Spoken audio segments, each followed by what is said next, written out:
कुचल कुचल के ना चलो फुटपाथों को इतना, कुचल कुचल के ना चलो फुटपाथों को इतना, यहाँ पर रात को गरीब ख्वाब देखते हैं, यहाँ पर रात को गरीब ख्वाब देखते हैं। ये बात हम क्यों कर रहे हैं? कहाँ पर गरीब ख्वाब देखते हैं? फुटपाथ पे गरीब ख्वाब देखते हैं। और तब जब हम 74वां स्वतंत्रता दिवस मनाने जा रहे हैं और 2021 में हम 75वां स्वतंत्रता दिवस मनाएंगे, तब भी हमारे गरीब, हमारे मज़दूर फुटपाथों पे ख्वाब देखते हैं। ये हमारे लिए चिंतनीय विषय है।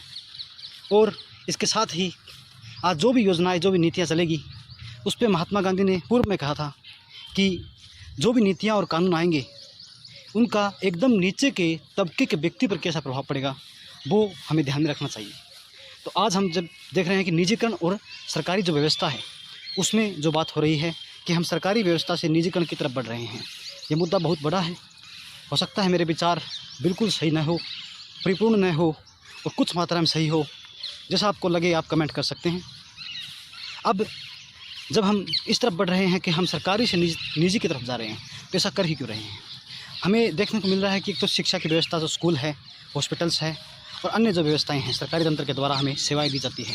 पहली बात तो यही करें कि निजी व्यवस्था और सरकारी व्यवस्था में अंतर क्या है, और ये जो सरकारी स्कूल है और जो हॉस्पिटल्स हैं उनके द्वारा कैसी सुविधाएं हमें दी जाती है और क्यों दी जाती है। निजी व्यवस्था में निजी कंपनी का एकमात्र जो उद्देश्य होता है वो होता है लाभ कमाना। उस लाभ कमाने के तहत जो भी भले काम होंगे, रोज़गार होंगे या फिर काम में बढ़ोतरी होगी, वो हो जाते हैं। सरकारी जहाँ दूसरी तरफ काम करता है उसका उद्देश्य होता है लोक कल्याण, क्योंकि जनता ने अपने देश में अपने जनप्रतिनिधियों को सरकार के रूप में चुना है और वो सरकार अब उन जनता के लिए जो विशेष मुद्दे हैं उन पर ध्यान रखते हुए जन कल्याण के कार्य करेगी। लेकिन आज जब हम निजीकरण की तरफ बढ़ रहे हैं तो क्या हमारा सरकारी व्यवस्था, जिसको हम उच्च स्तर पर मानते हैं, सरकारी जॉब को उच्च स्तर पर मानते हैं, उन लोगों को उच्च दर्जा देते हैं, उन लोगों ने हमें कुछ न कमा के दिया। जब हम देखते हैं कि इसका सबसे बड़ा प्रभाव गरीब पे पड़ने वाला है। क्यों? क्योंकि जो सरकारी व्यवस्था है उसका उद्देश्य था जन कल्याण, लेकिन वहाँ पे जन कल्याण हो नहीं पा रहा। हम जब सरकारी हॉस्पिटल में जाते हैं, मैं ये नहीं कह रहा कि सभी में नहीं हो पा रहा, कुछ ऐसे हैं अपवाद स्वरूप जो अच्छे हैं और उन्हें अपवाद स्वरूप कहना पड़ रहा है, ये हमारे लिए चिंतनीय है। और अब बात की जाए कि जब हम सरकारी हॉस्पिटल में जाते हैं, वहाँ पे जाके देखते हैं कि ना तो ज़्यादा जांच व्यवस्था होती है, इतनी सफाई नहीं होती जितनी निजी में होती है। जितनी फास्ट काम निजी में होता है हॉस्पिटल में, सरकारी प्राइवेट हॉस्पिटल में उतना सरकारी में नहीं देखने मिलता है। अगर आपने नहीं देखा है तो आप जाके देख सकते हो। तो वो लोग जब हमें काम करके नहीं दे रहे, तब हमें ज़रूरत पड़ रही है कि हमें निजी की तरफ बढ़ना होगा। और निजी की तरफ बढ़ने में जो रेलवे है उस पर विचार अभी चल रहा है और सरकार ने ऐसा कहा है कि रेलवे जो है उसको निजी की तरफ इसलिए बढ़ाया जा रहा है क्योंकि रेलवे को निजीकरण करने से रेलवे का काम फास्ट होगा। कैसे? एक तो 13,000 जो आज रेलगाड़ियाँ चल रही हैं वो 7,000 बढ़ाकर 20,000 कर दी जाएगी। जब हम जद्दोजहद में यात्राएं करते हैं जिसमें हमें सीट भी नहीं मिलती हैं तो हज़ारों की भीड़, एक ही डब्बे के अंदर सैकड़ों लोग आदमी, और उनके बीच में हमें खड़े होकर जाना पड़ता है। हम ऐसी स्थिति में देखते हैं कि महिलाओं को दूसरी तरफ देखना पड़ता है कि मुझे कोई सीट दे दे। ऐसी व्यवस्था आज है जब हम अपने 70 वर्ष से ज़्यादा आज़ादी के समय के बाद में आ चुके हैं। और दूसरी बात ये की जा रही है कि जब रेलगाड़ियाँ बढ़ जाएगी तो वहाँ पे सीट भी ज़्यादा हो जाएगी, रेलगाड़ी ज़्यादा हो जाएगी, जिससे व्यक्ति को सुविधाएं मिलेंगी, ऐसा सरकार बोल रही है। उसके बाद में ये बोला जा रहा है कि रेलगाड़ियाँ समय पर नहीं आती, मतलब खुद सरकार बोल रही है कि रेलगाड़ियाँ समय पर नहीं आती और उनको समय पर लाने के लिए हमें निजीकरण करना पड़ रहा है। तीसरी व्यवस्था ये बताई जा रही है कि सरकारी जो नौकर हैं उनके द्वारा उसमें साफ़ सफाई भी ढंग से नहीं हो पा रही जो अंतर्राष्ट्रीय स्तर पे हो, वैसा करने के लिए भी हमें निजीकरण करना पड़ रहा है। और एक सबसे बड़ी बात यह है कि निजीकरण करने में एक रोज़गार का स्तर बढ़ेगा, क्योंकि जब 7,000 रेलगाड़ियाँ बढ़ेंगी तो कर्मचारी बढ़ेंगे और 150 करोड़ की तरफ बढ़ने वाली हमारी आबादी, ये गर्व का विषय नहीं, चिंतनीय विषय है। हम लोग आज विश्व में दूसरे नंबर पर ऐसे देश हैं जिनकी जनसंख्या सबसे ज़्यादा है। चीन के बाद हम हैं, लेकिन हम चीन को पूरा प्रतिस्पर्धा के साथ टक्कर देंगे और फर्स्ट पे आ जाएंगे। ये हमारे लिए गर्व का विषय नहीं है कि हम फर्स्ट पे आ जाएंगे, ये हमारे लिए बहुत ज़्यादा चिंतनीय विषय है कि हम फर्स्ट पे आ जाएंगे। ये इतनी बड़ी आबादी हमारी गरीबी का कारण बनेगी, क्योंकि कहते हैं कि एक घर में जब 10 व्यक्ति हो तो मजबूती का एहसास दिलाते हैं, लेकिन जब एक घर में 10 व्यक्ति एक व्यक्ति के कमाए हुए पैसों से पलते हैं, नो को रोज़गार नहीं होता, तो वो मजबूरी का एहसास दिलाते हैं, न कि मजबूती का। इसलिए सरकार ने ऐसी व्यवस्थाएं बताई कि हम इस प्रकार से निजी करके चीज़ों को, और नई टेक्नोलॉजीज़ जो पूरे विश्व में हैं उनको भी भारत में लाया जाएगा। निजीकरण का फ़ायदा है ये भी कि हम जब बाहर के देश की चीज़ें मंगाएंगे तो वहाँ से जो चीज़ें आएंगी, वहाँ के जो नॉलेजफुल जो व्यक्ति होंगे उन चीज़ों को चलाएंगे, उनको अनुभव भी है, एक्सपीरियंस वाले लोग होंगे, तो वैसी चीज़ें भारत में आएगी। परंतु जो लोग हमने रखे हैं, जो लोग सफाई नहीं कर पा रहे, सुरक्षा व्यवस्था नहीं दे पा रहे रेलवे में, जो लोग समय पर रेलगाड़ियाँ चला नहीं पा रहे, इस बात को दूर किया जाए। उनको रखा ही क्यों? फिर हमारा पैसा जो हमने अप्रत्यक्ष और प्रत्यक्ष तौर पे कर के रूप में दिया है, अप्रत्यक्ष तौर पे इसलिए कि हम कर देते हैं, हम कोई भी चीज़ खरीदते हैं उस पर टैक्स लगा होता है, और वो भी हमारे जन कल्याण के लिए। और वो व्यक्ति चुन के वहाँ पे गए हैं, उन्होंने सरकारी नौकरी को चुना और वो अपना काम नहीं कर रहे, तो कहीं ना कहीं वो हमारे ही पैसे पे अपना घर चला रहे हैं, लेकिन हमें ही नहीं पहचान रहे। ये चीज़ एक अलग विचार हमें दिखा रही है। सरकारी स्कूल आज बढ़ रहे हैं, मैं ऐसा नहीं कहूँ नहीं बढ़ रहे हैं, बढ़ रहे हैं, पर उतने स्तर पर नहीं बढ़ रहे जितना निजी बढ़ रहे हैं। और सरकारी स्कूलों की एक प्रक्रिया हो कि सब एकदम पूरे स्तर पर बच्चे का विकास हो, जो हर चीज़ सोचने में आगे रहे। और सबसे बड़ी शिक्षा का उद्देश्य ये होता है, शिक्षा वो होती है कि व्यक्ति को ये सोचने का तरीका दे दे कि व्यक्ति को उस समय, जिस समय वो परेशानी में है या फिर जिस समय उसे कोई चीज़ की आवश्यकता है, वो उस समय क्या करेगा, यही शिक्षा है। अगर उस समय भी उसको ऐसा एहसास नहीं हो पा रहा मुझे क्या करना क्या है, तो कहीं ना कहीं शिक्षा में कमियां हैं। तो ऐसी व्यवस्थाएं सरकारी स्कूल दे सकते हैं, हमें उस पर विश्वास करना होगा। लेकिन अब भी नहीं दे रहे, तो मेरी गुजारिश है उन लोगों से जो नहीं दे रहे कि आप जिनकी रोटी में पल रहे हैं वो जनता है। रूसों ने कहा था कि जनता की आवाज़ ईश्वर की आवाज़ है। अगर जनता की आवाज़ को नकारा जाएगा तो ईश्वर की आवाज़ को नकारा जा रहा है, और ईश्वर की आवाज़ को नकारना कहीं ना कहीं ठीक नहीं होगा। सरकारी तंत्र से मेरी गुजारिश है, और जो लोग सरकारी तंत्र में जाकर इतनी अच्छी व्यवस्थाएं दे रहे हैं उनको तहे दिल से धन्यवाद करता हूं। और सरकारी शिक्षा को अब छोड़ूं तो फिर अब आते हैं हॉस्पिटल्स में। हमने देखा किस प्रकार के हॉस्पिटल्स में जगह भी नहीं है। मैंने खुद ने मेरी आंखों से देखा है कि एकदम ब्रेन हेमरेज की जो बीमारी से एक महिला ग्रसित थी, SMS हॉस्पिटल की बात है, उसको वहाँ पे सीट भी नहीं थी। लोगों ने कहा कि आप पहले डॉक्टर से कंसल्ट करो उनके घर पे जाके, उसके बाद में आपको सीट मिल जाएगी वहाँ पे। और विचार देखो कैसे थे, लोगों ने तरीका खोज रखा है भी कैसे वहाँ पे जाना है, पर यह तरीका नहीं खोजा कि सरकारी तंत्र को कैसे काम करवाना है, हमारे अधिकार है, हमें कैसे पाना है। और अब गरीब व्यक्ति इस चीज़ों के बीच पिसता जाएगा। किस तरह? क्योंकि गरीब व्यक्ति निजी में जा नहीं पाएगा, रेलगाड़ियों का किराया बढ़ जाएगा बहुत ज़्यादा स्तर पर।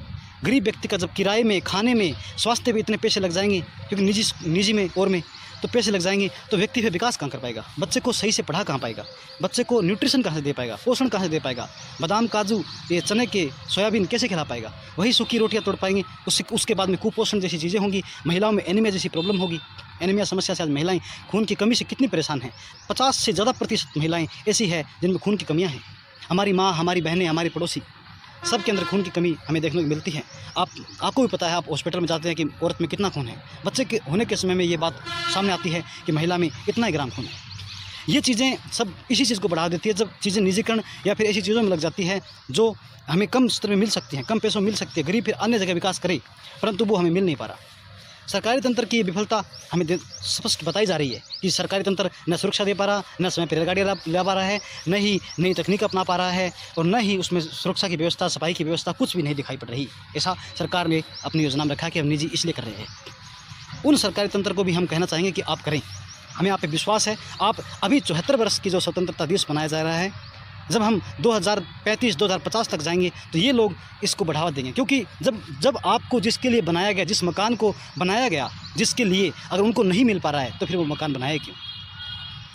जिन गरीबों के लिए आप लोग सरकारी नौकर बने हैं, अगर वो आप काम करके नहीं दे रहे तो आप बने क्यों? और नहीं बने क्यों? अगर आपको समझ आ रहा है तो अलग बात है, नहीं आ रहा तो फिर निजीकरण तो है ही। क्योंकि इतनी बड़ी आबादी सिर्फ सरकारी तंत्र से नहीं चल पाएगी, फिर निजीकरण लाना होगा, नई तकनीकें लानी होगी, क्योंकि निजीकरण ही वो व्यवस्था होगी जो हमें नौकरियां देगी, फिर हमें समय पर गाड़ियां देगी। पैसा ज़रूर लगेगा और फिर गरीबों का लगेगा। एक तरफ तो पीसना पड़ेगा फिर किसी न किसी को। अगर आप लोग अपनी देश की जनता को भारत माता की जय और हमारे ध्वज को हमेशा ऊंचा गगनार में लहराता हुआ देखना चाहते हैं तो कुछ करें। निजीकरण आएगा और लाना भी पड़ेगा, इतनी बड़ी जनसंख्या है, निजीकरण गलत नहीं है। अब मैं इस बात पे मैं समर्थन भी करता हूँ सरकार का कि उन्होंने ऐसा कदम उठाया। आज नहीं तो कल उठाना पड़ता। जब 74 वर्षों में सरकारी तंत्र को देश ने ऐसा कुछ नहीं दे पाए, जब हमें निजीकरण की तरफ बढ़ना पड़ रहा है, तो फिर आगे देंगे। इसका आप कहाँ देख रहे हैं कि देंगे? कहाँ आपको दिखाई पड़ रहा है? हम जहाँ भी देखते हैं सरकारी तंत्र की विफलता नज़र आती है। हम जाते हैं, चाहे पुलिस हो, चाहे शिक्षा हो, चाहे हॉस्पिटल्स हो, कोई भी चीज़ हो, हमें यही कह के बाहर निकलना पड़ता है कि इनको कुछ न कुछ देने पर ही काम होगा। तो फिर ये बात स्पष्ट है कि निजीकरण की तरफ तो आज नहीं तो कल बढ़ना था। मोदी सरकार ने निर्णय लिया है, वो ठीक है, और आज ले लिया, अच्छी बात है। और मोदी सरकार इसलिए जानी जा रही है कि इन्होंने ऐसे निर्णय लिए जो कहीं ना कहीं जनता को पसंद तो कमाई, पर कहीं ना कहीं ऐसे मुद्दे थे जिनको लेना ज़रूरी था। और मैं बिल्कुल ऐसा नहीं है कि बिल्कुल सरकार का समर्थन कर रहा हूँ, इस फैसले का मेरा समर्थन है, क्योंकि सरकार भी हमने चुनी है और हमारा भी ये कर्तव्य है कि हम 5 साल तक सरकार का समर्थन करते हुए उनका साथ देते हुए आगे बढ़ी। और सरकार फिर नहीं करती है तो 5 साल के बाद चुनाव होते हैं, हम चुनाव में चेंज कर लेंगे, क्योंकि वो हमारा हक है। तो जन कल्याण के लिए हमें उनको चुनाव वो नहीं करेंगे तो फिर हम चेंज कर लेंगे। और अलग बात ये है कि निजीकरण जो है वो व्यक्ति को, गरीब को और गरीब बनाएगा, और जो सरकारी व्यवस्था, कल्याणकारी व्यवस्था है, वो व्यक्ति को थोड़ी व्यवस्था करके ऐसी देगी जिससे गरीब व्यक्ति भी उसको पा पाएगा, ले पाएगा। लेकिन निजी और सरकारी दोनों तंत्रों में हम देखेंगे कि एक सामंजस्य हमें बनाना होगा, और वो है भी भारत के अंदर हो नहीं पा रहा, धरती पर उतर नहीं पा रहा। हमारे नियम कानून इतने हैं, हमने देखा है, हम जगह जगह पढ़ते हैं कि पार्क का नियम है कि पार्क में इतने बजे नहीं आना, लेकिन वो नियम लगे रहते हैं और उन पर पालन नहीं होता। उसी प्रकार से कानून है, ऐसे कानून हैं कि अगर सरकारी तंत्र में कोई काम नहीं कर रहा तो वहाँ पे शिकायत पेटी होगी, उनका शिकायत की जा सकती है, पर शिकायत करे कौन मोल ले बिना मतलब परेशानी। तो इस प्रकार से हमें देखना होगा कि गरीब और जो निजीकरण गरीबों के लिए जो निजीकरण आ रहा है वो ठीक भी है, परंतु उस निजीकरण पे सरकार की नकेल उतने स्तर पे नहीं जैसी नकेल पहले कसी जाती थी। लाल फीताशाही कहते हैं उसको, यानी लाल टेप, रेड टेप से बंद कर देना फाइल को, खुली नहीं गई, मतलब आ है दराज बाहर दराज, कोई फाइल आई और गई फाइल दराज में, अब नहीं निकलेगी। गरीब व्यक्ति का काम रुक गया।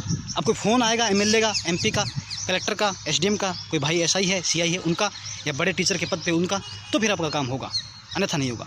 तो सरकारी तंत्र को उतना बड़े स्तर पे भी ये नहीं करना होगा कि रेड टेपिज्म कर दिया जाए, लाल फीताशाही कर दी जाए और काम हो ही नहीं पाए, गरीब व्यक्ति काम ना हो पाए। हमें ऐसा करके चलना होगा कि निजी व्यवस्था पे सरकारी तंत्र उस प्रकार से काम करेगा कि निजी व्यवस्था हमें व्यवस्थाएं देगी, लेकिन वो व्यवस्थाएं हमें जैसे देखने को मिल रही है कोरोना काल में, कि वो व्यवस्थाएं जैसे कोरोना काल में देखने को मिल रही है कि हॉस्पिटल में लाखों रुपए हड़पे जा रहे हैं कुछ हॉस्पिटल्स में। उन पे नकेल तमिलनाडु में कसी है, उन्होंने कानून बनाए, इतने पैसे से ज़्यादा आप पैसे नहीं ले सकते, और कुछ राज्य और भी है जिन्होंने ऐसा कदम उठाया है। तो सरकार को ऐसा करना होगा कि गरीबों के ऊपर जब शोषण का स्तर आने लगे, जब निजीकरण के व्यक्ति शोषण की बात करने लगे, तो ये ध्यान रखना होगा, एक नियामक संगठन प्रक्रिया होगी, उस पर रेगुलेशन होगा, उस पर कानून होगा कि निजी व्यक्ति हर किसी का शोषण न कर पाए, और जो कर्मचारी निजी क्षेत्र में जाए काम करेंगे उनका भी शोषण न हो पाए, क्योंकि शोषण होगा तो फिर काम निजीकरण भी वैसी व्यवस्था में चला जाएगा जैसे आज सरकारी है। तो ये सोच लेना होगा कि सरकारी तंत्र को अपना काम निजी तंत्र पे जो संविधान संगत है उस प्रकार उस पर थोड़ा रेगुलेशन करके, थोड़ा नियंत्रण करके उसको आगे चलाना होगा, ताकि जो उद्देश्य हमारा है, उद्देश्य है कि गरीबों का कल्याण हो, गरीबों को उस सेक्टर से आगे बढ़ाकर उस सेक्टर में लाया जाए जहाँ वो पोषण ले सके। सिर्फ रोटियां नहीं, एक सब्जी नहीं, रोटियों के साथ में सलाद है, प्रोटीन की चीज़ें हैं, वो खा पाए। और हमें ये करना होगा। इसके बाद में ये चीज़ें करने के बाद में ही गरीब व्यक्ति उस तरह से आगे बढ़ेगा। लेकिन अगर ऐसा रहा तो फिर कहीं ना कहीं में खामियां नज़र आती है। धन्यवाद।